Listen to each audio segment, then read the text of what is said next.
Hey everyone, welcome back to CryptoCache. Thank you again so much for joining me here. I hope you're having a fantastic day and had a wonderful holiday weekend. We're taking a look here again at Bitcoin, jumping back into the charts. As of yesterday, we're expecting the price to pull back and bounce off of this 58,600 mark. It has since continued much lower. Traditional markets opened very, very poor, and pre-market was very terrible. So a lot of reasons why the price continued lower for Bitcoin once we saw the market sessions open here for today. So this isn't abnormal. The question is, how much lower is it going to go, or if it's going to bounce from here, right? So at this point, we're going to look at some important stuff, starting with liquidation, of course, just to be kind of safe and to see where we're at, but also more important to just kind of recognize the big picture too, because there's a lot of liquidation at 57,000 last we looked, and that could be very well the next target. Okay, so again, I need to preface and help you understand something about liquidation, because it's not always just going to instantly go towards that level because it's there. Okay, there's a lot of resistance and or support at those levels because of the fact that people feel comfortable taking a position there, and there's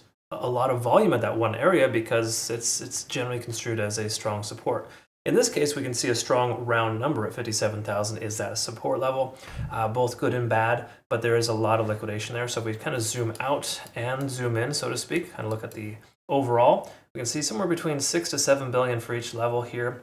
So at about 56,700, there would have been closer to about 15 billion liquidated if we get to that level. So wouldn't be surprised if we just see a quick little sweep just below 57K and the price recovers.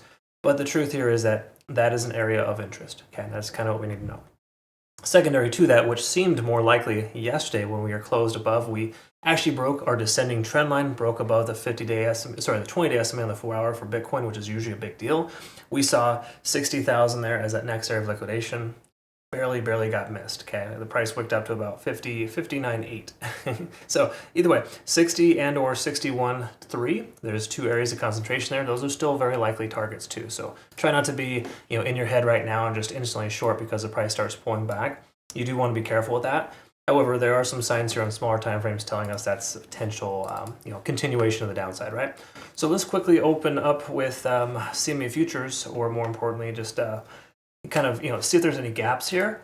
I did identify a small gap that has since been filled here. This guy right there, it's all done. Only thing we have left remaining is just a small portion of this upper CME gap upwards, close to about 61,800. So that's from before. We expected the price to fill it completely. It didn't, so there's still a little bit left there. I think the incentive is less to be able to fill that, but it's still just kind of a relevant thing. Those things generally will get filled eventually. So we can break towards 60,000 or break above 60K and close above. I think there's a solid chance we're going to see 62 as the next target. Between now and then, let's go ahead and look at the obvious here and just kind of reference a few key factors. So we want to look at some moving averages here and recognize we're below a lot of them now at this point here. And if we zoom out to the daily time frame, actually this is probably a little bit more relevant. Sorry, I thought I was on the wrong time frame there. Looking at the daily, we've been below all moving averages here for a while. This is no surprise. In fact, they're kind of aggregating themselves right at 60,000. Okay, so even though 60,000 hasn't proven to be a strong support or resistance level yet, we can see this range here forming with the moving average and some fib levels there, kind of letting us know that 60K could be the new resistance for us. We did see that here, of course. We look 1, 2, 3, 4 attempts at the last 7 days to break that level and failed. Okay, so every time Bitcoin goes above 60K, it instantly gets rejected and can never close above on the daily time frame. Okay, so we can kind of see that solid resistance.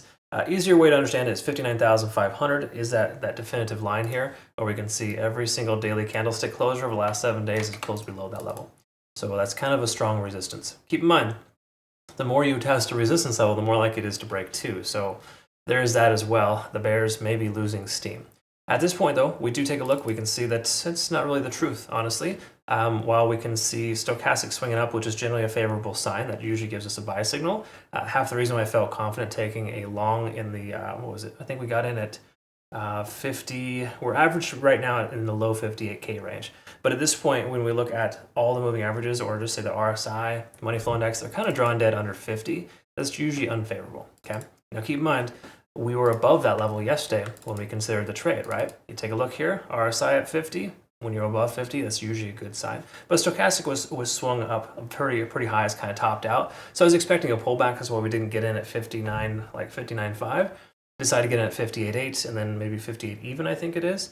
So we have an average position down closer to low 58. But again, at this point, when we see the RSI that's tapering off, as well as the money flow index and MACD starting to diverge here. These are mostly ominous signs, okay? Again, not like, it's not something you just instantly short into, because I don't like doing that personally, but there's a lot of reasons why. Again, losing this 20-day SMA on the 4 hour, and then losing 50 on the RSI on the it's just not good. There's no other way around it, right? So truth is, this 58.5, which was supposed to act as a support, is potentially the new resistance. We do need to give it some time to figure it out. But again, the previous high should work as a new low, and the price did not pivot, okay? So what does that mean for us? Does that mean we just close our longs and open a short? I would say no, just because this feels too early to tell, but on the same accord, maybe safe to close a position just to be on the safe side. You never truly know.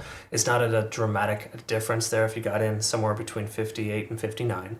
But again, there's that local point of control here that worked as a resistance too at 59,000. So we can presume 58.5 and 59K are the new resistance levels. So it might be a good consideration as to, maybe consider a short if the price pulls back up to that 58.5 mark. Again, just loosely throwing that idea out there. I don't think that's a guarantee just yet. We do generally want to see how the daily candlestick closes first. But here, lagging span is below the price action, the conversion line is below the baseline, and we're under the cloud here.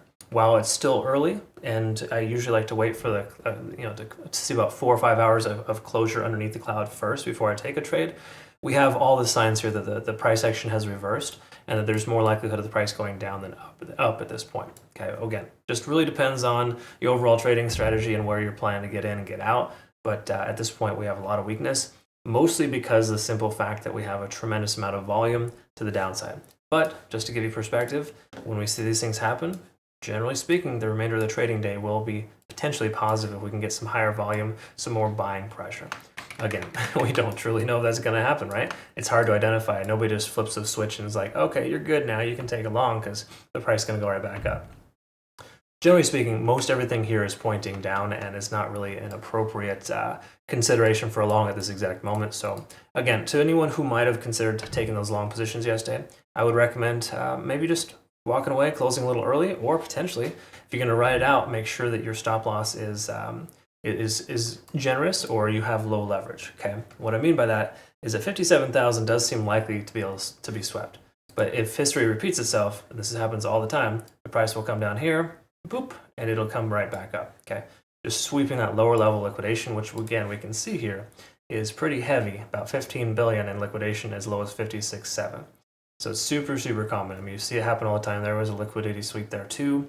It just consistently happens. Oh, another 8 billion gone, right? It's very much par for the course. So I wouldn't put it past the market makers to be doing that right now. It just makes sense. They're just trying to destroy the late longs and take any profit that was accomplished over the weekend. All right, folks, that's kind of where we're at. I hope this made sense. I know it sucks when it's not the news you were looking for, or perhaps it is. Maybe you're heavy on a short and you're in good shape. Congrats if you are. Either way, I appreciate you watching. Thanks again so much. We'll look forward to seeing the next one. Have a great rest of your day.